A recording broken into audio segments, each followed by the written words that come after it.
Olá, sejam todos muito bem-vindos aqui no nosso podcast. Meu nome é Alex Castelli, sou psicanalista clínico e empresarial.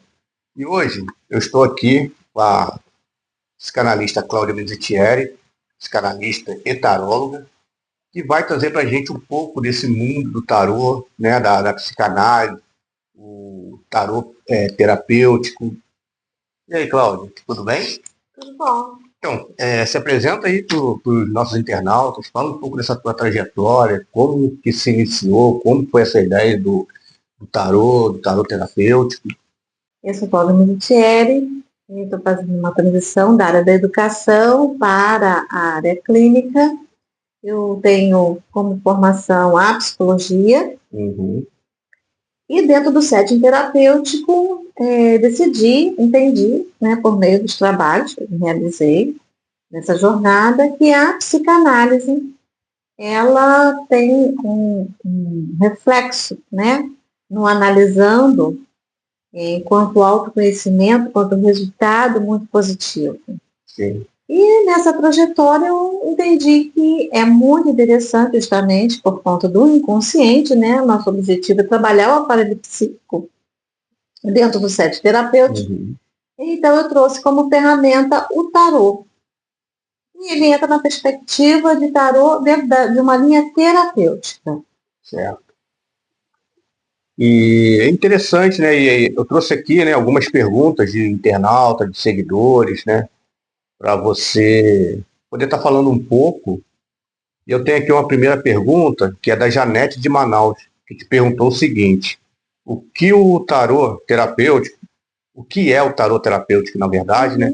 E como ele se diferencia do tarô tradicional? Bom, o tarô tradicional, né, também é muito interessante, mas não entra dentro do setting terapêutico na psicanálise. Por quê? Porque ele é pela linha divinatória, né? Da adivinhação, previsão de futuro, que também é muito interessante.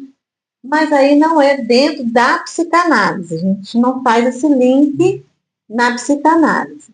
É justamente outra vertente que eu trago nessa perspectiva terapêutica.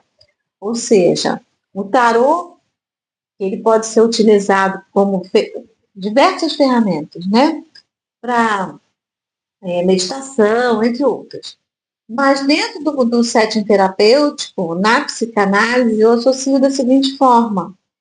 É um formato onde eu consigo usar ele como ferramenta para ter acesso ao inconsciente do analisando por meio das imagens, dos arcanos. Sim. Então, é nessa perspectiva, como que está naquela área da vida, suponhamos, uma área pessoal, né, ou uma área amorosa. O paciente, esse aqui são só os 22 arcanos, tá?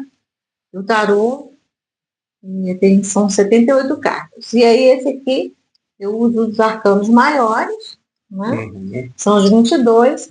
E aí, o analisando, ele vai escolher daquela área que ele quer trabalhar durante aquelas sessões, o arcano por meio do quê? Da sincronicidade.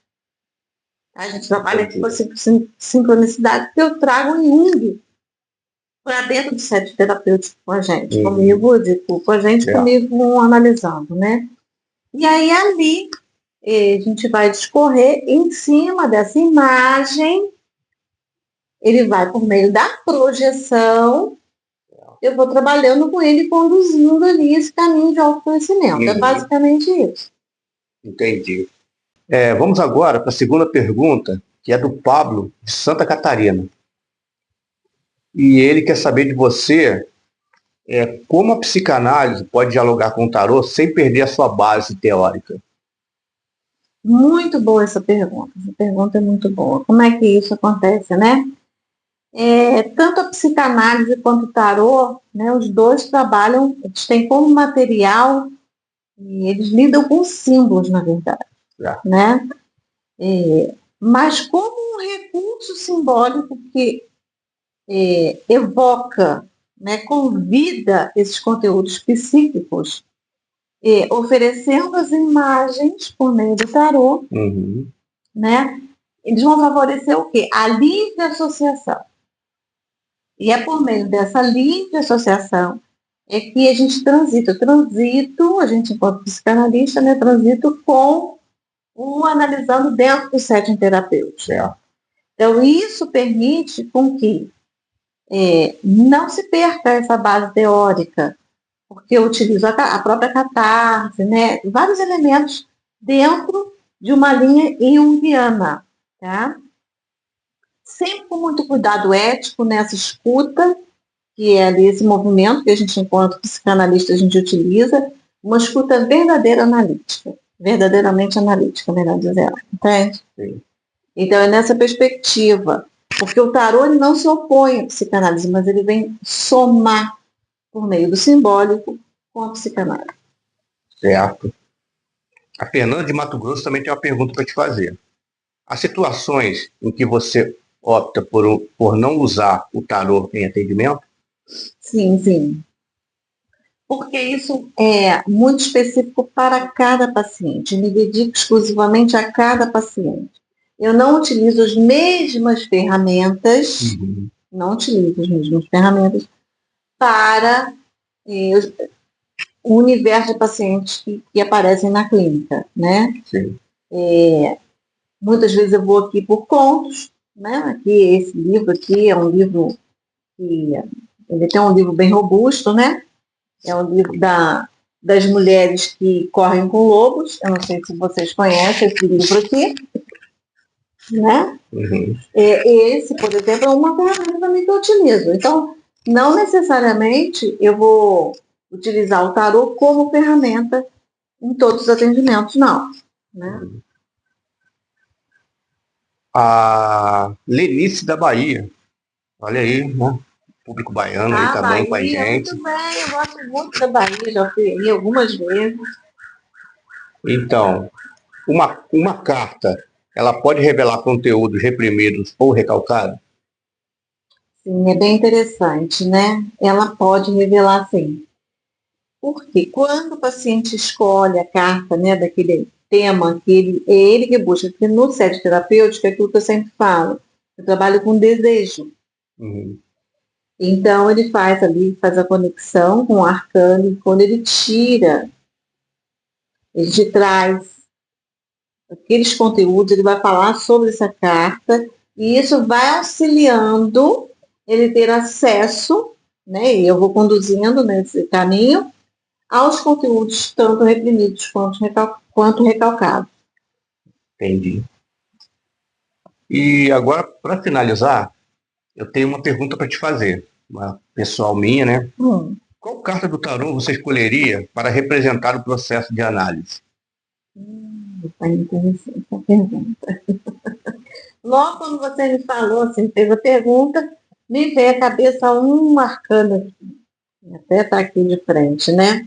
Esse aqui que é da papisa. Porque a papisa, ela está aqui, né? Ela está inclusive com um livro também na mão. É o autoconhecimento, é o voltar-se para dentro de si mesmo ou dentro de si mesma. Porque aqui a gente não está falando, de uma questão de gênero, a gente está falando de uma questão de energia. Então, quando eu falo papisa, tanto faz para homem e para mulher, nessa energia desse voltar para dentro de si mesmo e olhar. A terapia, né, a psicanálise, é isso.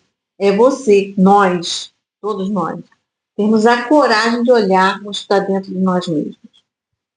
Muitas vezes a gente tem essa dificuldade de enxergar coisas que às vezes machucam a gente. Então, a papisa, né, e olhar também coisas que nos fortalecem. E ela traz esse mundo interior.